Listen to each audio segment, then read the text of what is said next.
看了这么多年世界杯，你觉得什么才算真正的伟大？是捧起大力神杯的冠军荣光，还是豪门球星绝杀瞬间的高光时刻？说实话，看完今年佛得角的全部赛程，小编彻底改变了想法。真正的足球浪漫，从来不只是冠军。谁能想到，一个世界排名64位、毫无超级球星、全队大多效力于欧洲2、3流联赛的非洲袖珍小国，能把梅西领衔世界排名第2的卫冕冠军阿根廷硬生生逼进加时赛，鏖战到最后一秒，哪怕最终3-2遗憾落败，输掉了比赛，但所有人都忍不住想说一句：佛得角，你虽败犹荣。大家好，欢迎来到星球热点，国际大事从不缺席，舆论场中抽丝剥茧，聚焦独家中国资讯，点赞、订阅加小铃铛，带你用不一样的视角读懂中国故事。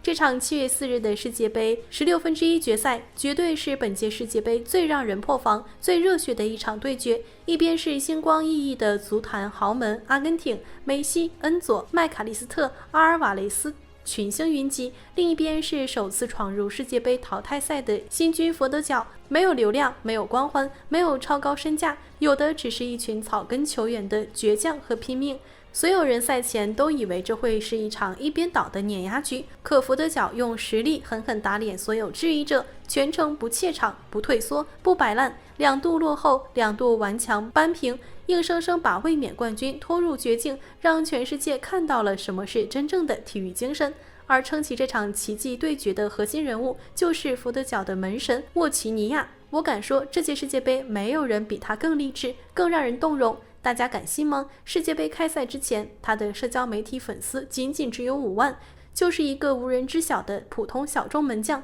可仅征战4场世界杯比赛，他的粉丝直接暴涨到1850万，一度超越库尔图瓦，成为全球粉丝最多的门将之一。这是什么？这是小人物最极致的逆袭。为什么他能一夜爆火，圈粉无数？因为他用一次次逆天扑救，守住了一个国家几十年的足球梦想。世界杯首秀，面对老牌豪门西班牙，全场7次关键神扑，硬生生0-0逼平对手，为佛得角拿下队史世界杯首个积分。比赛结束那一刻，这个硬汉当场泪洒球场。很多人不懂他的眼泪，可听完他的故事，没人不共情。沃奇尼亚从小的梦想就是身披佛得角国家队战袍站上世界杯赛场。这句话听起来平平无奇，可对于一个偏远非洲岛国的孩子来说，简直是遥不可及的奢望。20多年默默坚守，日复一日苦练，没有天赋滤镜，没有资源加持，全靠死磕和坚持。更让人揪心的是，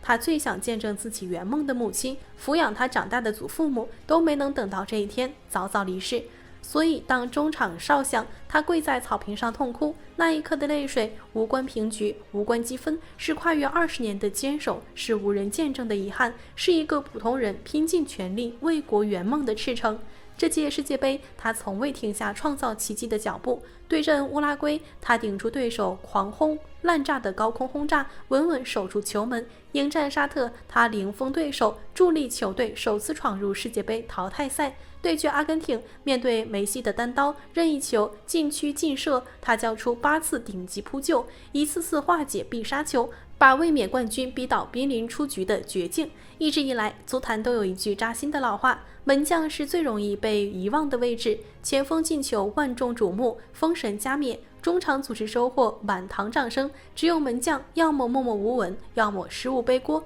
但沃奇尼亚彻底打破了这个定律，他用一己之力让全世界记住了佛得角的门将，记住了这支顽强到极致的草根球队。赛前有记者曾打趣问他，敢不敢想象扑出梅西点球的画面？他笑着回应，就算扑出来拿不到球衣也没关系，足球的意义就是全力以赴，让每一个对手都不敢轻视我们。如今他真的直面当世球王，用全力以赴的表现赢得了所有人的尊重。赛后梅西主动和他拥抱致意，阿根廷全队都为这支可敬的对手送上敬意。斯卡洛尼赛前也坦言，佛得角的晋级绝非偶然，值得所有人尊重。没错，他们小组赛连平西班牙、乌拉圭、沙特，常规时间4场不败，一路过关斩将，靠的不是运气，是实打实的坚韧和实力。即便最终止步16强，没能继续续写奇迹，但这趟世界杯之旅早已让佛得角完成了华丽蜕变。这个人口不足60万，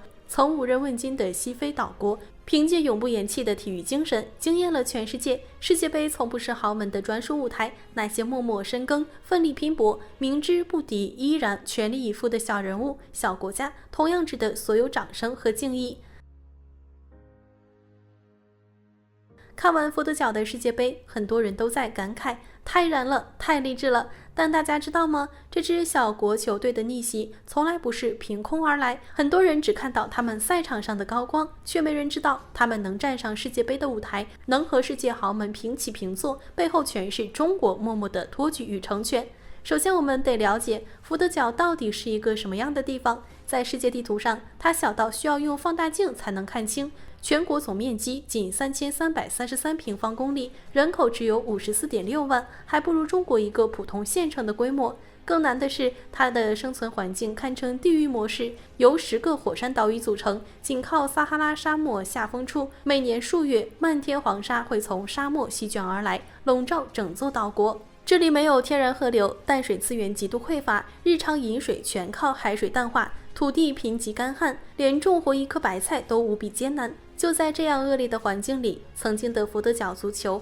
举步艰难，没有正规球场，球员只能在坑洼不平的火山灰地、沙尘街头训练，球路飘忽不定，伤病频发，无数天赋少年早早葬送足球梦想。更屈辱的是，全国没有一块符合国际足联标准的场地，每逢国际大赛，只能重金租借他国球场当主场，在世界足坛根本没有话语权。几百年以来，这个国度的命运都无比卑微。1460年被葡萄牙发现后，就沦为欧洲列强的海上中转站，只为过往船只补给淡水、修缮风帆。看着别国满载财富远航，自己却被困在荒岛之上。1975年独立时，欧洲留给他们的是一座没有工业、没有基建、满目荒芜的孤岛。直到2013年，一切彻底改写了。中国援建的普拉亚国家体育场正式竣工交付，占地9.4万平方米，可容纳1.5万名观众，配备国际足联认证草坪、专业阻沙看台、全套赛事转播照明、康复设施，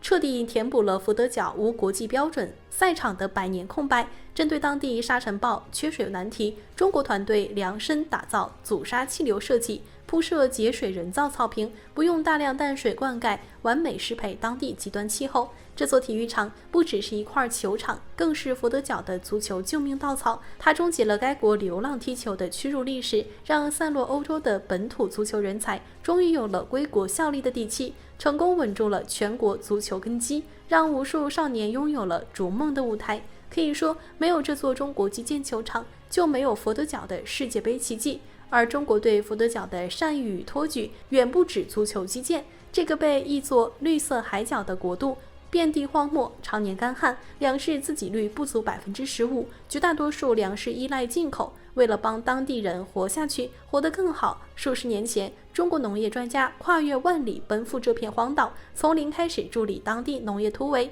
2006年，中国援建的泡一老水坝正式竣工，这是佛得角100年以来第一座大型水坝，彻底终结了当地留不住雨水的困境，甚至被印在佛得角500面值的官方纸币上，成为举国铭记的民生丰碑。后续中方还落地海水淡化项目，建成后每日可新增1.5万吨供水能力，彻底解决民众饮水、农田灌溉难题。有水只是基础，造血才是根本。中国联合国粮农组织南南合作项目落地后，7名中国农业专家扎根当地，把北方旱地种植、节水灌溉、科学施肥、绿色防虫的全套经验毫无保留交给当地农民。针对当地畜牧业短板，引进耐旱高产牧草，推广清除技术，降低养殖成本，改善民生。授人以鱼不如授人以渔。我们不仅派专家建工程，还持续培养佛得角本土农业人才，邀请当地技术人员来华学习种植、加工、养殖、管理技术，